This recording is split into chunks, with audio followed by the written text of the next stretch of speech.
Good morning. आज शुरू कर रहा हूँ। मॉक नंबर है 15 रागा का। एयरफोर्स का रागा मॉक 15 है। और बताइए आप लोग कैसे हो, हाल चाल कैसी है आप सबकी। आप सबकी हाल चाल कैसे है, पढ़ाई लिखाई सब बढ़िया से चल रही है, किसी चीज़ की दिक्कत विक्कत, किसी प्रकार की दिक्कत हो तो आप लोग मुझसे बता सकते हो कि हाँ सर मैं इस प्रकार की दिक्कत से परेशान हूँ, या किसी भी प्रकार की दिक्कत हो तो आप बता सकते हो। दिक्कत है किसी चीज़ की। और दूसरी चीज़, ये लाइव है और आप लोग मेरे साथ ही आंसर देते चलेंगे। कोई भी ऐसा बच्चा नहीं है जो आंसर देते नहीं जाएगा, मेरे साथ ही आपको आंसर देना है।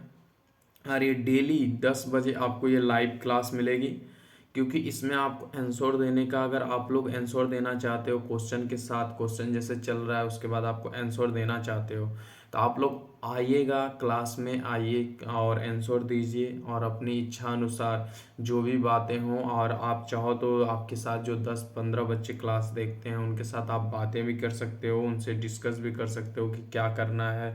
आप लोग अपना जो सब लोग डिस्कस करके बोलोगे कि सर ये चैप्टर पढ़ा दीजिए या हम लोग का वीक है, तो हम उस चैप्टर को भी वीक से हम पढ़ाना स्टार्ट करते हैं। बेसिक से एडवांस तक पढ़ाता हूँ, जो भी एयरफोर्स के क्वेश्चन आते हैं वही करा रहा हूँ एकदम।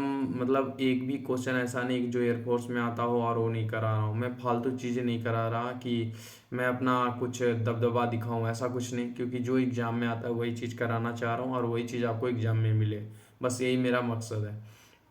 ठीक है। और दूसरी बात कि मेरे साथ ही आंसर देना है आपको। जे मैं आपको 10 सेकेंड 15 सेकेंड आपको दे दूंगा, क्वेश्चन पढ़ते समय ही आपको आंसर दे देना है। और जब मैं बताऊंगा तो आपको ध्यान से सुनना है कि क्या चीज़ मैं बता रहा हूँ। ठीक है, चलिए स्टार्ट करते हैं। और जो बच्चे अभी तक टेलीग्राम ज्वाइन नहीं किए हैं, वो डिस्क्रिप्शन में लिंक भी दिया हुआ है, और ये देखिए पिन भी किया गया होगा, दिखेगा। ठीक है, लाइव चैट में दिखेगा पिन किया हुआ है टेलीग्राम चैनल, तो आप उस पर भी क्लिक करके टेलीग्राम चैनल ज्वाइन कर सकते हो। ठीक है, चलिए स्टार्ट करते हैं।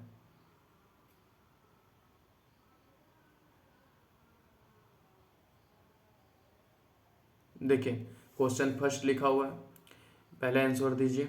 देखिए लिखा हुआ है, दिए गए विकल्पों में से विषम विषम अक्षर को शब्द जो है वो संख्या जो है ज्ञात कीजिए। इसमें से 4 ऑप्शन दिए गए हैं, इसमें से बताइए कि विषम शब्द क्या है। तो विषम शब्द हमारा क्या है देख लेते हैं। Baseball, baseball and soft ball and cricket, ये सब के सब तीनों, और ये बास्केटबॉल। देखिए आप यहाँ एक चीज़ देखोगे तो ये बास्केटबॉल सबसे अलग है। क्यों अलग है? क्योंकि ये जो तीन हैं ये तीनों के तीनों किससे खेले जाते हैं? ये बैट से खेले जाते हैं। किससे खेले जाते हैं? बैट से खेले जाते हैं। ठीक है। और देखिए चलिए अब नेक्स्ट चलते हैं। देखिए आप बताइए, यहाँ लिखा क्वेश्चन नंबर 2, दिए गए विकल्पों में से विषम शब्द, इसमें भी विषम शब्द ऑड बताना है, ऑड नंबर बताना है। ऑड नंबर बताइए। आप देख रहे हो कि यहाँ से 236 है, यहाँ 347 है, 789 है। ठीक है। लेकिन एक चीज़ आप देख रहे हो कि ये जो 125 है ये क्या है? ये क्यूब है। 125 का क्यूब, 105 का, ये 5 का क्यूब है ना, 5 का क्यूब मतलब ये क्यूब। और ये क्यूब क्या है? परफेक्ट क्यूब है। क्या है? परफेक्ट क्यूब है। और ये सब परफेक्ट क्यूब किसी के नहीं है, किसी के यहाँ परफेक्ट क्यूब नहीं है, मतलब ऑप्शन नंबर ए सबसे डिफरेंट है। ठीक है, दीजिए आंसर। अनिल, अनुज, आंसर दीजिए आंसर। ठीक है, चलिए नेक्स्ट चलते हैं। देखिए यहाँ यहाँ दिया हुआ है, यहाँ यहाँ ध्यान से ये पढ़िएगा क्या लिखा हुआ है। दिए गए प्रतिक्रियाओं में से कौन सी एक प्रतिक्रिया निम्नलिखित शब्दों का सार्थक क्रम होगी? सार्थक क्रम, क्रम से ही इसको व्यवस्थित करना है, ना कि यहाँ पे डिक्शनरी का रूल लगाना है। ठीक है, यहाँ पे क्रम से। इसमें ये बताइए कि सबसे पहले क्या आता है? सबसे पहले लेटर्स आते हैं, मतलब कि सी होगा। लेटर्स के बाद फिर क्या बनते हैं? वर्ड्स बनते हैं, मतलब कि बी होगा। और वर्ड्स बनने के बाद क्या बनता है? हमारा सेंटेंस बनता है ना। वर्ड्स बनेगा फिर सेंटेंस बनेगा, मतलब डी। सेंटेंस बनने के बाद क्या बनता है? हमारा सेंटेंस बनने के बाद हमारा चैप्टर बनता है। चैप्टर बनता है ना, चैप्टर बनता है। तो चैप्टर बनता है, चैप्टर बनता है कि पेज बनते हैं? आप बताओ, पहले पेज बनेगा तभी तो चैप्टर बनता है। क्या बनता है हमारा, पहले पेज या चैप्टर? आप दोनों में से कंफर्म कीजिए तो हम उसके बाद आगे बढ़ें। पहले क्या बनता है, पेज बनता है या चैप्टर्स बनता है? तो पहले पेज बनेगा, पेज बनता है मतलब कि एफ आएगा। फिर इसके बाद जब पेज बन जाता है उसके बाद क्या बनता है, चैप्टर बनता है। मतलब एक चैप्टर में कितने पेज होते हैं इसकी कोई गिनती नहीं है, ठीक है। तो पहले पेज बनेगा तभी तो चैप्टर हमारा बनेगा। फिर चैप्टर बन गया, चैप्टर के बाद क्या बनता है हमारा, एक बुक बनती है। क्या बनती है, बुक बनती है। तो ये देखिए कहाँ दिया, CBDEFA कहाँ दिया हुआ है, देखिए ऑप्शन नंबर डी दिया है, ठीक है। चलिए नेक्स्ट चलते हैं। देखिए क्वेश्चन नंबर 4 में क्या दिया हुआ है, दिए गए विकल्पों में से सही विकल्प चुने जो श्रृंखला को पूरा करें। तो देखते हैं, यहाँ पे प्लेस वैल्यू आपको याद होनी चाहिए। आप आंसर दीजिएगा, हम बताते हैं, आप आंसर दीजिए, फिर आप मेरे आंसर से आप लोग अपना मिला लीजिएगा कि आप सही दिए हो कि नहीं, ठीक है। देखिए इसकी प्लेस वैल्यू 2 होती है, इसकी 3 होती है, इसकी 6 होती है, इसकी 7 होती है, इसकी हमारी 10 एंड इसकी 11, इसकी हमारी 14, इसकी 15, यही होती है ना। और एक चीज देखिए, दो ही चीज में हमको देखने से मिल गया कि ये देखिए 2 के बाद 3 हो रहा है, यहाँ पे 6 के बाद 7 आ रहा है, यहाँ 10 के बाद 11 हो रहा है, यहाँ पे 14 के बाद 15 है। तो यहाँ पे ये जो 18 के बाद देखिए 19 आया, और यहाँ पे देखेंगे ये तो 22 है, 22 के बाद 23 है। तो सेम ऐसे ही ऑप्शन अगला भी आएगा, ऐसे ही अगला आएगा ना। तो अगला ऐसे ही आएगा, तो हम लोग इसमें क्या ढूंढेंगे कि जो भी हो उसमें एक का डिफरेंट हो, इन दोनों में एक का डिफरेंट हो। एक का डिफरेंट हो देख लेते हैं, जेड है, जेड के बाद ए आया, मतलब कि 26 के बाद एक आएगा तो एक आया है। फिर 4 के बाद 5 आया है। तो ये देखिए ऑप्शन नंबर ए होना चाहिए कि नहीं होना चाहिए, नेक्स्ट में भी चेक कर लेते हैं, ठीक है। यहाँ देखेंगे तो आप यहाँ पे 8 है, 8 के बाद 9 आया है। फिर 11 क्या होता है, 11 पे के होता है, के के बाद 12, यहाँ देख रहे हो यहाँ पे 12 आया है। तो एक चीज इसमें हमें कुछ कॉमन नहीं मिल रही, क्योंकि दो दो ऑप्शन तो समान हो नहीं सकते। तो इसलिए हम इसमें ये हम जो रूल लगाए हैं इसके अकॉर्डिंग नहीं होगा, इसके अकॉर्डिंग नहीं होगा। तो हम देख लेते हैं, क्योंकि इसकी 8 है, इसका 9 है, इसका 11 है, इसका 12, KL JK, तो 11 12। तो ऐसा तो हो नहीं सकता, ये 26 है एंड 1 है, और ये 4 है, 5 है। तो ये कैसे हो सकता है पॉसिबल, तो इसमें कुछ तो लॉजिक होगा। तो लॉजिक हम लोग ढूंढते हैं, लॉजिक क्या होना चाहिए। अगर देखा जाए तो देखते हैं, तो जी 7 है, ये 10, मतलब यहाँ पे कितने का डिफरेंट है, 3 का डिफरेंट है। तो यहाँ 15 और ये R 18, कितना है 18, मतलब यहाँ भी 3 का डिफरेंट है। और यहाँ W कितना है हमारा 23 है, 23 के बाद क्या आना चाहिए, 26 आना चाहिए। 26 आएगा तभी तो डिफरेंट होगा, क्योंकि देखिए लास्ट वाले ये पहले का लास्ट, दूसरे का पहला, देखिए दूसरे का लास्ट, पहले तीसरे का पहला, तो तीसरे का लास्ट, चौथे का पहला। तो इसमें देखिए 3, देखिए सब में 3 3 का डिफरेंट, तो 3 का डिफरेंट कितना है, ये जेड में ही मिल रहा है, बाकी किसी में भी हमें 3 का डिफरेंट नहीं मिल रहा, मतलब ऑप्शन नंबर ए होगा, ठीक है। चलिए नेक्स्ट चलते हैं। देखिए आप देखिए क्वेश्चन नंबर 5 क्या दिया हुआ है, दिए गए विकल्पों में से सही विकल्प चुने जो श्रृंखला को पूरा करें, ठीक है। देखिए लिखा है 5 और 21, 5 21 है, ये 21 कैसे हो सकता है। अगर 5 का स्क्वायर करूँ तो 25, 25 25 में से अगर 4 घटाऊंगा तो 21 होगा, लेकिन 21 का अगर स्क्वायर करूंगा तो 69 तो होगा ही नहीं। 21 का अगर स्क्वायर करूंगा तो मेरा 441 होगा, मतलब यहाँ स्क्वायर और क्यूब तो बिल्कुल भी काम नहीं कर रहा है। मतलब इसमें कुछ जोड़ के देख लेते हैं या गुना करते हैं, तो 5 अगर कितना गुना करेंगे कि ये 21 आना चाहिए। तो अगर 5 चौक को 20 करते हैं, प्लस 1 करते हैं 21, तो अगर 20 को भी 4 बार 4 से गुना करूंगा तो 20 चौक को 80 और प्लस का 1 81, अगर 2 भी जोड़ूंगा तो 82 होगा। लेकिन यहाँ पे देख रहे हो 69, मतलब नहीं होगा। तो उससे 4 वैल्यू से कम करके 3 से गुना करके 5 जोड़ते हैं, देखते हैं 5 हैं 15, प्लस का 15 5, अगर 6 जोड़ दूं तो ये 21 हो जाएगा, हाँ हो रहा है। अब ये यही रूल इसमें भी देखते हैं होता है कि नहीं। 21 गुना के 3 कितना हो जाएगा 60, 3 63, 63 में अगर मैं 6 जोड़ दूं तो ये क्या 69 हो जाएगा, हाँ आ जा रहा है। इसमें भी देख लेते हैं, 6 त्रिक 18, 180 और 180 और 9 त्रिक का 27, 27 और प्लस का 6 कितना हो जाएगा हमारा 200, 200 6 13, हाँ 213 हो रहा है। फिर ये 213 को, अगर 213 को गुना करते हैं 3 और प्लस का 6 करेंगे तो कितना हो जाएगा, 2 तें के 6 मतलब कि पूरा के 600 और 13 तें के 39। ठीक है, तो ये कितना हो गया 639 का प्लस का कितना 6, तो हमारा हो जाएगा 640, 5 45, क्या ये हमारा कितना हो गया 200, 203 से गुना करोगे तो ये कितना, 3 दूना के 6, 600 और 13 तें के 39, 639 और प्लस का 6, तो यहाँ पे हमारा कितना हो रहा है प्लस का 6, तो यहाँ पे कुछ गलत दे रहा है क्या, नहीं ये देखिए 645 क्या दिया तो है, सारा आंसर दे 645। अब इस 645 को हम गुना करेंगे कितने से, 645 गुना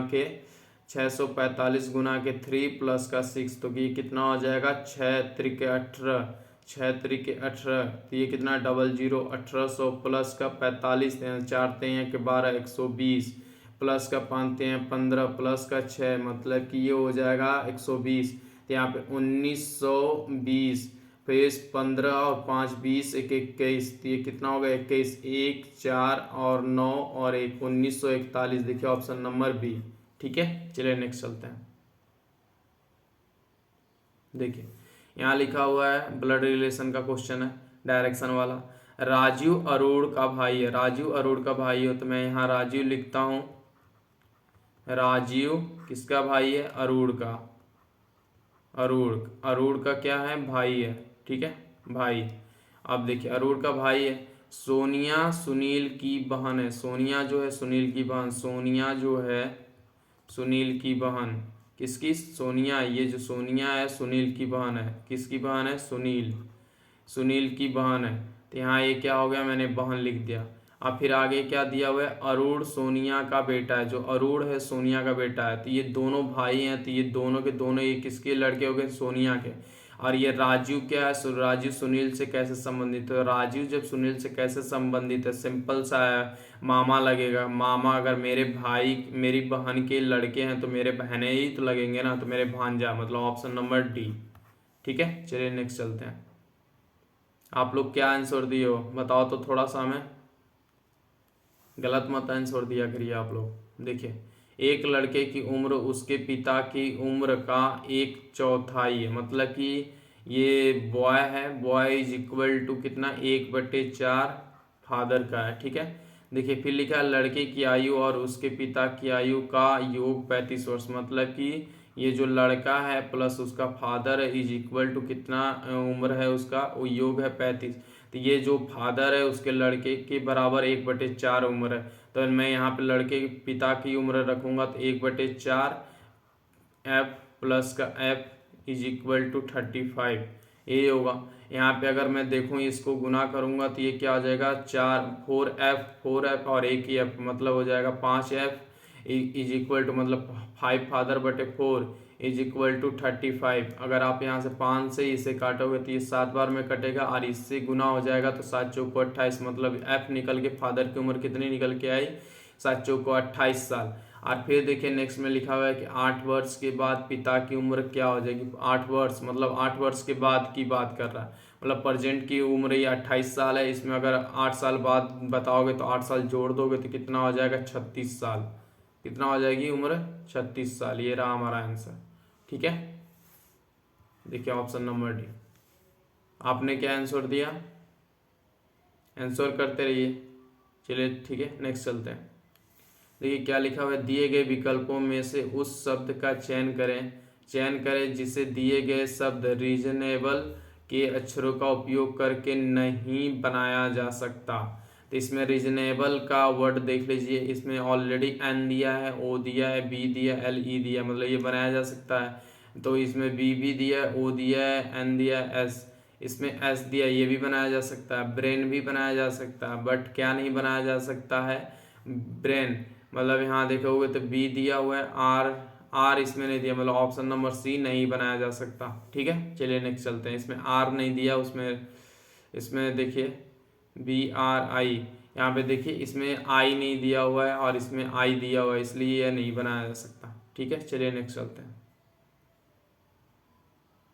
देखिए यहाँ यहाँ लिखा हुआ है कि एक निश्चित कोड भाषा में सर्टेन को ये लिखा गया है, तो उसी कोडित भाषा में सीक्वेंस को ये लिखा जाता है। तो बताइए कि रिक्वायर्ड को किस प्रकार कोडित किया जाएगा। देख लेते हैं। यहाँ पे अगर सी है, ई है, आर है and T A I N, answer दीजिए। मैं जब तक बता रहा हूँ तब तक आंसर दीजिए। X V I G Z R M, ये लिखा हुआ है। आप जानते हो कि प्लेस वैल्यू, सी की वैल्यू प्लेस वैल्यू 3 होती है, 5 ई की वैल्यू 5 होती, आर की 8, टी की 20, ए की 1 एंड आई की 9 एंड एन की 14। तो यहाँ इसकी प्लेस वैल्यू क्या होती है 24, 23, सॉरी 22 एंड 9, 7, 26 एंड 18। एम की प्लेस वैल्यू कितनी 13। तो यहाँ पे देखोगे कि ये ठीक, देखिए इसका अपोजिट है, इसका ये अपोजिट है, इसका ये अपोजिट है, ये इसका ये अपोजिट है, इसका ये अपोजिट है, इसका ये अपोजिट है, इसका ये अपोजिट है। तो सिंपल सा देख रहे हो कि हाई उसको मैं यच का यस है। यहाँ पे सेम सबका अपोजिट है। देखिए इवेंट मतलब ई और वी का अपोजिट है, तो आर का अपोजिट आई आना चाहिए। तो आई इसमें नहीं दिया, आई इसमें नहीं दिया, आई इसमें भी नहीं दिया। Option number D correct. ठीक है, इसका ट्रिक है, मैं बहुत ही शानदार तरीके से याद किया हूँ, वैसे ही आपको बताऊंगा। जैसे मैं इसका याद किया हूँ, सी एक्स इवेंट है, Indian railway, God, Azamgarh, Indian railway man, इससे याद किया हूँ। एकदम सिंपल सा मैं आपको बता दूंगा, जब भी मैं पढ़ाऊँगा तो उस टाइम मैं आपको बता दूंगा। जब ये कराऊंगा ना कोडिंग और डिकोडिंग, तो प्लेस वैल्यू और याद करने का ट्रिक सब बता दूंगा कि कैसे याद किया जाता है अपोजिट। देखिए यहाँ पे लिखा हुआ है, यहाँ लिखा हुआ है कि अगर प्लस का मतलब भाग है, तो यहाँ प्लस का मतलब मैंने भाग कर दिया, 18 25 90 5 हो गया। ठीक है, या माइनस का मतलब होता है गुना, तो माइनस का मतलब है गुना, 18 25 90 5 छक्के 30 30 हो गया। ठीक है, फिर गुना का मतलब है प्लस, गुना का मतलब है प्लस, मतलब 30 30 कितना हो गया 60। 60 को भाग का मतलब है माइनस, तो यहाँ पे माइनस करें, 60 में से 4 माइनस करूंगा तो कितना आ जाएगा 56। Option number C. ठीक है, चलिए नेक्स्ट चलते हैं। देखिए यहाँ लिखा हुआ है कि प्रश्न में कौन सी उत्तर आकृति प्रश्न आकृति में पैटर्न को पूरा करेगी। यहाँ पे देख रहे हो आप, एक है, फिर इसके बाद ये एक इसी के ठीक ऐसे ही थोड़े से वर्टिकल में हो गए। फिर इसके बाद अब नेक्स्ट पारी जब आई है, तो ये जब ऐसे खींचा गया है राइट से लेफ्ट से राइट की तरफ, तो यहाँ से अब लेफ्ट से राइट से लेफ्ट की तरफ खींचा जाएगा। और अब फिर नेक्स्ट में जाओगे तो अब ये लेफ्ट से राइट आएगा। देखिए लेफ्ट से राइट आया है, तो अब नेक्स्ट में जाओगे तो ये राइट से लेफ्ट आएगा। तो अब नेक्स्ट में जाओगे तो कैसा आएगा, ऐसा रहेगा। ये गुना ऐसे ही रहेंगे, ये गुना ऐसे रहेंगे। अब हमारा अब कौन सी बारी आई, अब कौन सी बारी आई है, तो अब हमारी बारी आई है लेफ्ट से राइट खींचने की, मतलब ऐसे होगा। देखिए ऑप्शन में किस में दिया हुआ है, ये तो 3 दे दिया, काट दीजिए। और ये देखिए कि ये राइट से लेफ्ट है, ये देखेंगे तो ये भी राइट से लेफ्ट है, मतलब ऑप्शन नंबर डी है। ठीक है, कोई दिक्कत यहाँ तक। चलिए नेक्स्ट चलते हैं। देखिए क्वेश्चन नंबर 16 क्या कहता है। क्वेश्चन नंबर 16 कह रहा है, क्वेश्चन नंबर 12 है। लिखा कि यदि 16 माइनस 2 बराबर 2 है, तो 9 माइनस 3 बराबर 0 है, तो 81 माइनस 1 8 है, तो 64 माइनस 4 का मान क्या होगा। सिंपल है, अगर मैं इनका कड़ी में करूँ तो 4 होगा, 4 माइनस 2 करोगे तो ये देखिए 2 आ जाएगा। इसका कड़ी में करूँ तो इसका स्क्वायर, ये हमारा स्क्वायर है, तो 3 यहाँ कड़ी के बाहर निकलेगा, तो 3 3 माइनस 3 करोगे तो ये 0 आ जाएगा। 81 का अगर कड़ी में करोगे तो कितना आ जाएगा 9, और 9 में से 1 घटाओगे तो कितना हो जाएगा 8। ठीक है, तो इसी का 64, तो इसका कड़ी में 64 का कड़ी में करोगे तो कितना हो जाएगा 16। 16 माइनस 4 करोगे तो कितना हो जाएगा, नहीं सॉरी ये 8 हो जाएगा। 8 में से 4 हटाओगे तो 4 आएगा। Option number A. ठीक है, बहुत ईजी है, ये तो देखते ही पता चल गया। ठीक है, देखिए नेक्स्ट में क्या दिया हुआ है। निम्नलिखित प्रश्न में दी गई प्रतिक्रियाओं में से लापता संख्या चयन करें। तो ये देखते हैं, साचो को 28 में अगर 3 जोड़ूंगा तो, अगर 28 में 3 जोड़ूंगा तो 25 तो नहीं होगा। अगर 28 में से 3 घटा दूं तो 25 आएगा। ठीक है, तो नेक्स्ट में भी देख लेते हैं कि फॉलो करता है कि नहीं। 8 9 72, 72 में से 2 घटाऊंगा 170। सही है जी। देखते हैं, देखो ये 7 गुना के 4, 7 चौको 28, 28 में से -3, तो ये हो जाएगा हमारा 25। और 8 में अगर गुना 9 से करता हूँ तो 72, 72 में से -2 करूँगा तो ये कितना आ जाएगा 70। यहाँ पे 3 घटा, यहाँ 2 घटा, तो यहाँ 1 घटना चाहिए। देखते हैं 6 25 30, 30 में से अगर 1 घटाऊंगा तो ये देखिए 29 आ गया। कितना आ गया 29, तो ये 29 आ गया। मतलब ऑप्शन नंबर देखिए सी में दिया हुआ भी एक है। ठीक है, चलिए नेक्स्ट चलते हैं। आप लोगों ने आंसर क्या दिया, क्या दे रहे हो अनिल, अनुज, ये सब क्या कर रहे हो आप लोग, आंसर दीजिए।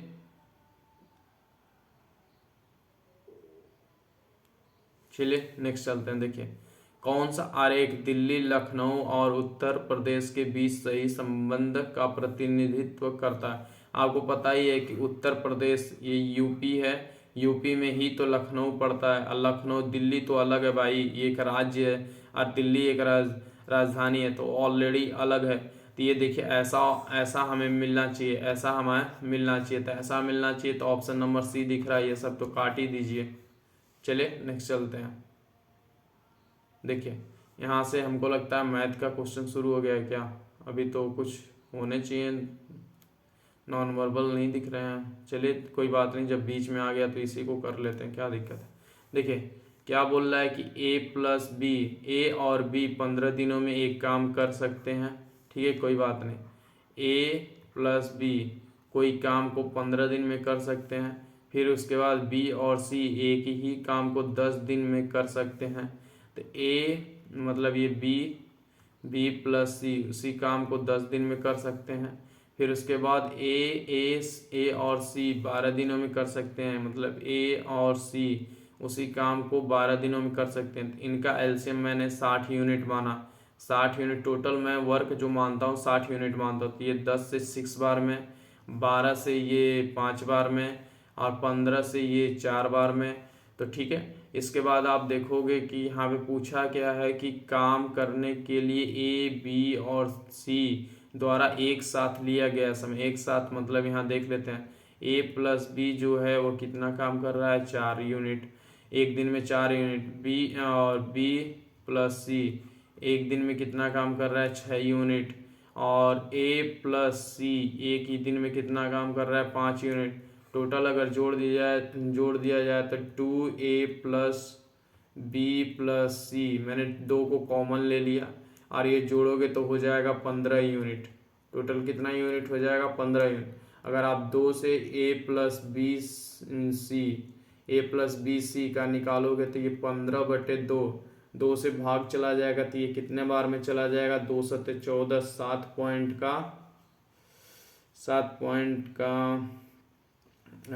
पॉइंट का लगभग में 2 पचे 10, 7.5 आएगा। कितना आएगा 7.5 ही आएगा ना जी।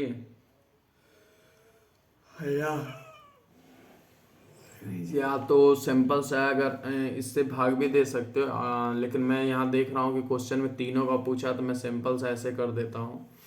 टोटल यूनिट कितना है 60 यूनिट, और 15/2, 15/2 मतलब ये 15 से 4 बार में ये 2 ऊपर जाके गुना हो जाएगा तो 4 दूनी के 8, मतलब टोटल वर्क तीनों मिलके 8 दिन में कर सकते हैं। ठीक है, ऑप्शन नंबर देखिए कहाँ दिया, ऑप्शन नंबर सी दिया है। ठीक है, चलिए नेक्स्ट चलते हैं। देखिए यहाँ पे आ गया नॉन वर्बल, मुझे लग रहा था कि नॉन वर्बल के क्वेश्चंस हैं, लेकिन ठीक है मैं इसको थोड़ा सा बड़ा कर देता हूँ, अब तो दिख रहा होगा। चलिए देखिए, इसमें बताना है दिए गए उत्तर के आकृति से कागज को खोला जाने पर यह कैसे दिखाया जाएगा। कागज को खोला जाए मतलब एक सर्कल वाला हम कागज लेते हैं, फिर उसको मोड़ देते हैं, मोड़ने के बाद ये ऐसा हो जाता है, ऐसा हो जाता है, ऐसे के होने के बावजूद फिर उसके आधे से में फिर मोड़ देते हैं, फिर आधा जब मोड़ दिया जाता है तो यहाँ पे इसके ठीक कोने पे यहाँ पे थोड़ा सा कट लगाया जाता है। कट लगाओगे तो ये कट यहाँ होना चाहिए, यहाँ होगा, और ठीक ऊपर जाके भी इसी कोने में ये पाई हो जाएगी, ये पाई हो गया तो यहाँ भी कट हुई, ऐसे ही रहेगा। और ये जो ये है ये इसके थोड़ा सा ये इधर ऐसे होगा, ये क्या होगा इधर ऐसे होगा, और ये जो है इधर भी सेम इतना दूर छोड़ के ये ऐसे होगा। ठीक है, ऐसे होगा, तो ऐसे होगा तो हमें कहाँ दिख रहा है, पहली बात तो ये जो दिख रहा है, ये जो दिख रहा है ये कभी पॉसिबल ही नहीं। और ये जो देख रहे हो आप, इसमें तो ये देखिए इसी से ही काट दीजिए कि ये 2 है, हमको 4 होंगे और वो 4 होने ही होंगे, ठीक है। तो ये देख रहे हो ऑप्शन नंबर हमें किस में दिख रहा है, सी में दिख रहा है। ये तो बीच में चला गया, बीच में जाएगा ही नहीं, ठीक है। Option number C. आप लोग आंसर क्या दिए हो? गुड, वेरी गुड, ठीक है। चलिए नेक्स्ट चलते हैं।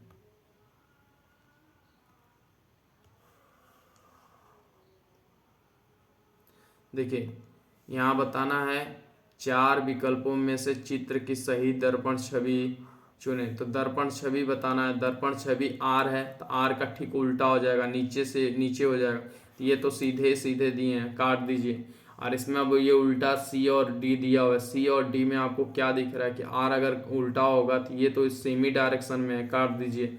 और सेम डायरेक्शन कभी होंगे नहीं, ऑप्शन नंबर डी, ठीक है। आप देख के इसको उड़ा सकते थे। देखिए अब यहाँ आ गया रेशियो का क्वेश्चन है, जैसे कि ये एलसीएम का ही है रेशियो का। इसका शॉर्ट ट्रिक और मेथड दोनों बताऊंगा, आपको जो अच्छा लगे आप उससे करिएगा, ठीक है। देखिए क्वेश्चन नंबर 18 को कैसे करना है। यहाँ पे जैसे कि अगर मैं यहाँ पे मानता हूँ क्या लिखा है, दो संख्याएं 3:4 के अनुपात में है तो उनका एलसीएम 84 है, तो बड़ी संख्या का मान ज्ञात कीजिए। इसको तो मैं डायरेक्ट देख रहा हूँ कि 12×7 = 84, 7×4 = 28, 28 इसका आंसर सी होगा, ठीक है। चलिए देखिए अब इसको हम बता कैसे रहे हैं। देखिए जैसे अगर मैं वो संख्या डिटेल में बता रहा हूँ, अगर कोई संख्या ए बी मानता हूँ, एक ए बी मानता हूँ जिसमें दिया हुआ है कि 3:4 है, तो मैं इसको 4x और इसको 3x मान लेता हूँ। x क्यों माना हूँ अभी आगे बता रहा हूँ।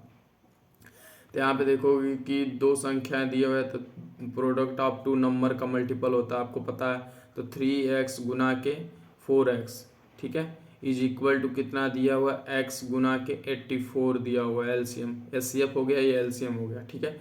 तो यहाँ पे आप देखोगे कि ये x से ये एक x कट गया और ये 4 × 3 = 12, 12 से ये कितने बार में, 7 बार में।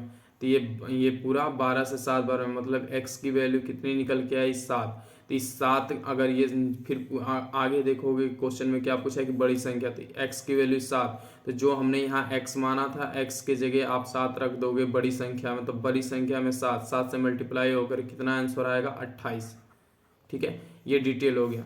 आप सिंपल चाहो तो ऐसे भी कर सकते हो, ऐसे टाइप के क्वेश्चन को कि चाहते हैं कि 12 से इसमें ये 84 में एलसीएम हमेशा डिवाइड होता है, तो आप 12 से इसको आप डिवाइड करोगे तो 7 बार में जाएगा, और इस 7 को आप बड़ी संख्या से मल्टीप्लाई कर दोगे तो 4 इज इक्वल टू 28 आंसर आएगा, ठीक है। जो आपको इजी लगे आप उस तरीके से करिएगा, ठीक है। चलते हैं, समझ में आ गया ना अनुज। चलिए देखिए क्या लिखा हुआ है, 3 लगातार विषम संख्याओं का औसत पहली संख्या के 1/3 से 12 अधिक है। 3 संख्याओं में से अंतिम संख्या क्या है। चलिए बहुत इजी क्वेश्चन है ये। क्या लिखा है, 3 लगातार विषम संख्याओं का औसत। 3 लगातार विषम संख्या, तो मैं वो संख्या मान लेता हूँ x, x+2, x+4, मैंने वो संख्या मान लिया। तो अब मैं क्या करता हूँ कि x प्लस का x+2 प्लस का x+4 अपॉन के 3, और उसका फिर क्या बोला है आप आगे देखोगे तो फिर बोला है कि उसका पहली संख्या की 1/3, मतलब पहली संख्या x है तो x का 3, फिर इसमें क्या कर रहा है कि 12 अधिक है, मतलब यहाँ पे +12 अधिक है। तो यहाँ पे आप देखोगे कि ये 3 से इधर मल्टीप्लाई हो जाएगा तो ये कितना हो जाएगा, और ये जुड़ जाएंगे तो कितने हो जाएंगे, 3x, कितने हो जाएंगे, 3x प्लस का 6 अपॉन के 3 इज इक्वल टू कितना हो जाएगा, 12×3 के 36, 36 का प्लस का x, ये हो गया। तो यहाँ पे देखोगे अपॉन के 3, तो ये 3 से ये 3 कट जाएगा, और यहाँ देखोगे तो ये जो x है x इधर आके ये घटेगा तो किधर कितना हो जाएगा, 2x, और 2x इज इक्वल टू ये 6 जाके इधर घट जाएगा तो कितना हो जाएगा, 30, मतलब कि x बराबर कितना हमारा निकल के आया, 15। तो वह पहली संख्या, वह जो अंतिम संख्या है, जो 3 संख्याओं में से अंतिम संख्या क्या है, 15 है। तो 15 अंतिम संख्या 15 है। तो एक चीज़ है, आप यहाँ पूछा क्या, 3 संख्याओं में अंतिम संख्या, तो हमें पहली संख्या क्या मिली, x का 15। तो ये पहली संख्या अगर 15 है, ये अगर ये 15 है, अगर ये 15 है तो ये 17 होगी, और 17 होगी तो ये क्या होगी, 19 होगी। तो हमें तीसरी संख्या क्या मिली, 19, मतलब अंतिम संख्या हमारी 19 है, ठीक है। चलते हैं आगे। देखिए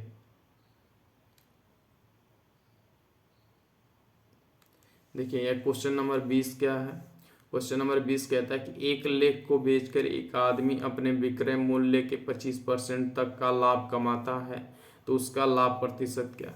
अगर मैं यहाँ पे ESP जो है, मैं यहाँ सेलिंग प्राइस पूछा ना, तो बेच कर वो 25% लाभ कमा रहा है, तो मैं सेलिंग प्राइस क्या मानता हूँ 100, उस पर 100% पे उसने क्या है 25% का लाभ कमाया। 25% का ये जो लाभ कमा रहा है तो वो क्या है 25% का लाभ मतलब 25, तो वह CP कितना रहा होगा 75 रहा होगा। ये CP हमारा कितना है 75, और हमें लाभ किस पे होता है CP पे होता है, तो CP पे होता है तो हम देख लेते हैं 75, और फिर इसके परसेंटेज में निकालना है कि लाभ प्रतिशत कितना है, तो लाभ कितना हुआ 25 और गुना के 100, तो आप देखोगे कि 25 से ये कितने बार में चला जाएगा 3 बार में, और 3 से सब 100 में भाग दोगे तो ये कितना होगा 33, सही 1/3% होगा।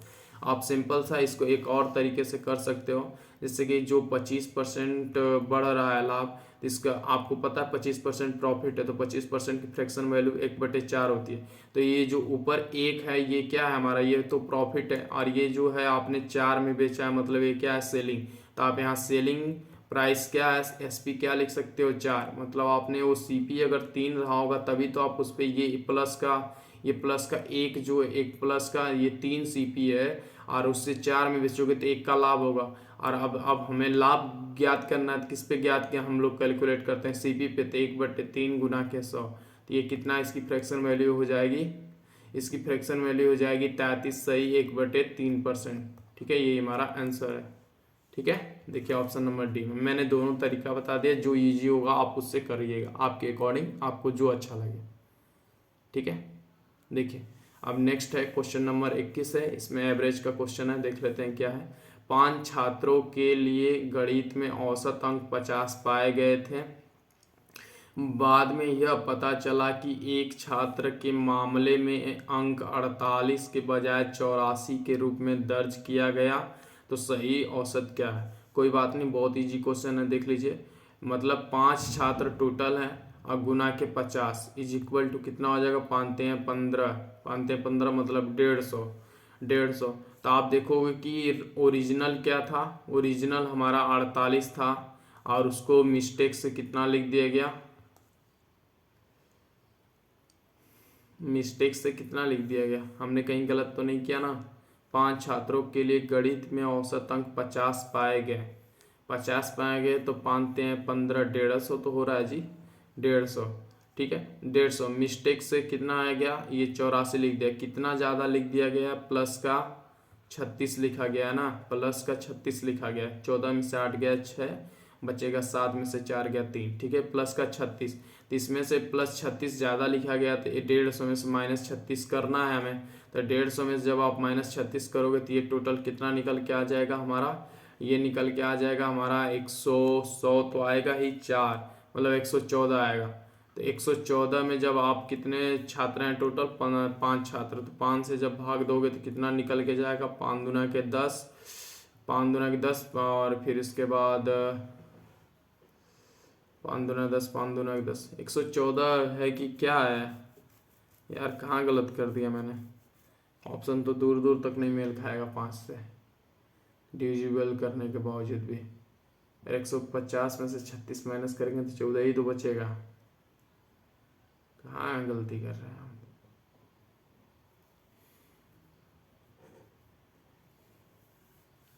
कहाँ गलती कर रहे हैं जी, कि मैं ही सॉल्व करता हूँ तभी क्वेश्चन वहाँ गलत हो जाता है।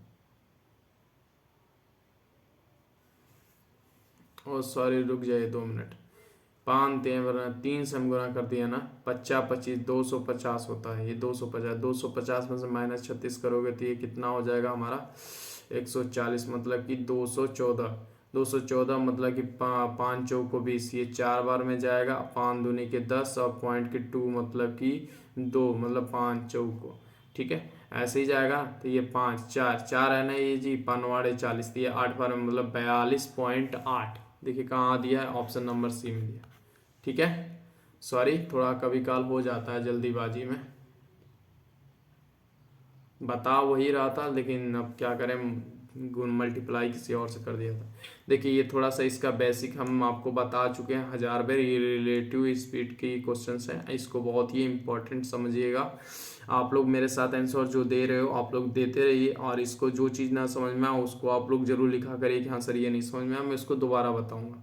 ठीक है, देखिए क्या लिखा हुआ है, 240 मीटर लंबी ट्रेन एक आदमी जो कि यहाँ पे जो कि होगा, जो कि 3 किमी घंटा की दर से ट्रेन की विपरीत दिशा में चल रहा है तो 10 सेकेंड में पार करती है, तो ट्रेन की गति क्या है। तो आपको पता है रिलेटिव स्पीड में क्या होती है कि L1 प्लस में ये लेंथ प्लस होता है प्लेटफॉर्म का, जो ये लेंथ फर्स्ट या लेंथ टू, फिर इज इक्वल टू क्या होता है स्पीड 1 प्लस का, अगर रिलेटिव स्पीड होगा तो जुड़ेगा, और अगर दोनों सेम डायरेक्शन में होंगे तो वहाँ माइनस होगा, मतलब मैंने दोनों कर दिया। ठीक है, S2 ये हो गया, और गुना के टाइम यही होता है।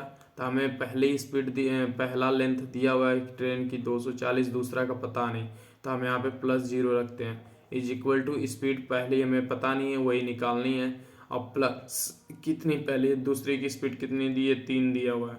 ठीक है, आप गुना के, अब हमें क्या है यहाँ पे देखोगे तो आप क्या लिखा हुआ है 3 किमी घंटा, और ये देखिए मीटर में दिया और ये भी सेकंड में दिया, मतलब हमें मीटर सेकंड में कन्वर्ट करना है, तो गुना के 5/18 और यहाँ पे देखो 10 सेकंड, मतलब ये 10 सेकंड, तो ये आप 18। तो आप एक चीज़ यहाँ देखोगे कि ये 10 से ये पूरी तरह भाग हो गया, 240 पूरा कट जाएगा, तो यहाँ पे बचेगा 24 इज इक्वल टू, अब 24 इज इक्वल टू कितना बचा, S1 प्लस का 3 और गुना का 5/18, यहाँ कुछ नहीं, यहाँ देखोगे कि तो 5 से ये 24 पूरा कितना बार कट जाएगा, 5 चौको 20.8, 8 बार में कटेगा। तो ये 18 से, जब ये 18 से 4.8 में गुना करोगे तो कितना निकल के आता है हमारा, यहाँ पे हमारा आ जाएगा 86.6, ये आएगा। Is equal to speed 1 plus का 3, तो स्पीड 1 निकालोगे तो ये कितना चला जाएगा, 3 दूना के 6, 2 और 6, 3 वाड़े 24 और 2, ये कुछ लगभग कितना बार में चला जाएगा, यहाँ से -3 होगा ना जी, तो 3 होगा तो यहाँ पे 83 पॉइंट, ये कितना होना चाहिए,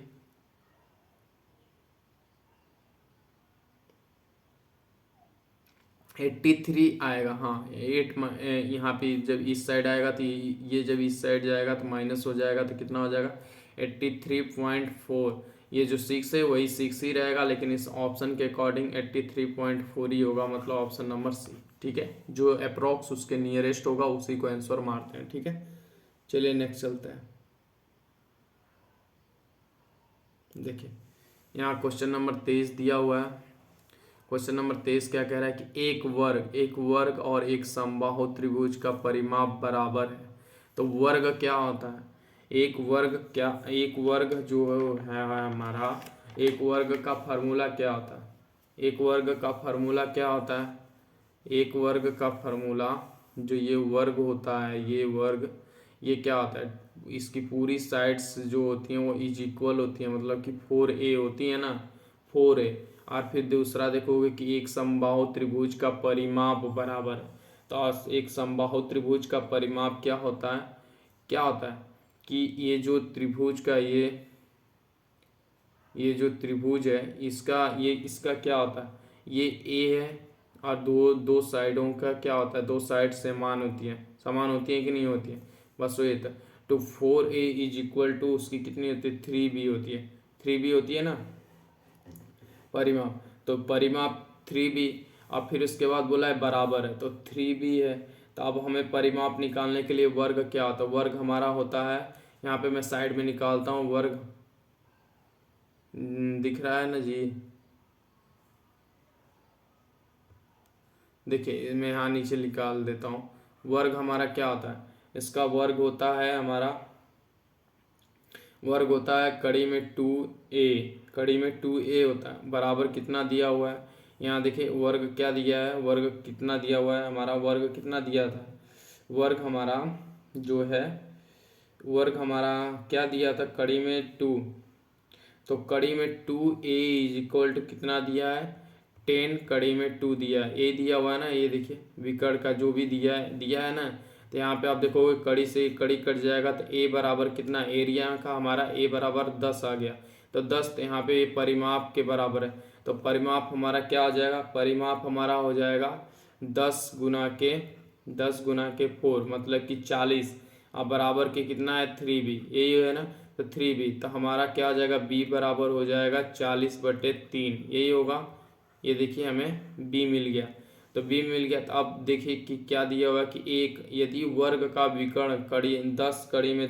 2 है, वर्ग का विकर्ण जो है 10 कड़ी 2 है, तो विकर्ण हम निकालेंगे तो क्या है विकर्ण, तो यहाँ पे तो समबाहु त्रिभुज का क्षेत्रफल, तो समबाहु त्रिभुज का क्षेत्रफल निकालने के लिए हमारा समबाहु त्रिभुज का क्षेत्रफल क्या होता है, समबाहु त्रिभुज का क्षेत्रफल क्या होता है, हमारा एरिया क्या होता है, जो क्षेत्रफल है वो क्या होता है कड़ी में 3/4 और ये b² होता है, तो हमें क्या b क्या मिला है, हमारा b क्या मिला है 40/3, तो हम यहाँ पे इसको अब करेंगे तो कैसे करेंगे, यहाँ पे करेंगे कड़ी में 3/4 गुना के 40/3 गुना के 40/3, यही करेंगे, तो 4 से ये 10 बार में कटेगा और ये 9, मतलब ये कितना हो जाएगा 4 से 10 में गुना करोगे तो ये 400 कड़ी में 3/9, ये हमारा आंसर हो जाएगा, देखिए ऑप्शन नंबर ए दिया हुआ, ठीक है,